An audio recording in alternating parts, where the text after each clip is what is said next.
નમસ્કાર કલમ યુદ્ધ સમાચારની સાથે હું છું આપની સાથે પાયલ બાંભણિયા। તો જોઈએ આજના મહત્વના સમાચારમાં।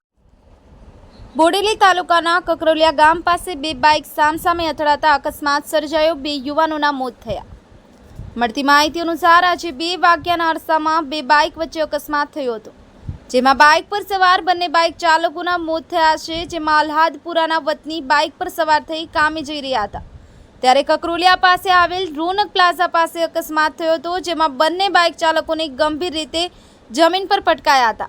જેમાં અલ્હાદપુરા આશીષભાઈ રમેશભાઈ બારિયા 16 વર્ષના, મીનાક્ષી મહેશભાઈ બારિયા 12 એક બાઇક પર સવાર હતા, જેમાં આશીષભાઈ રમેશભાઈ બારિયાનું ઘટના સ્થળે મોત થયું હતું। જૂની બોડેલીના સુનિલભાઈ પ્રતાપભાઈ બારિયાનું દવાખાનામાં મોત થયું હતું। અકસ્માત થતાં લોકોના ટોળા ઉમટી પડ્યા હતા। સમગ્ર ઘટનાની જાણ પોલીસને થતાં ઘટના સ્થળે પહોંચી હતી। ઘટનાને દવાખાને લોકો ઉમટી પડ્યા હતા। આ અકસ્માતમાં એટલો ભયાનક હતો કે બંને બાઇકને મોટું નુકસાન થયું હતું। મયુદ્દીન ખત્રી, કલમ યુદ્ધ સમાચાર, બોડેલી।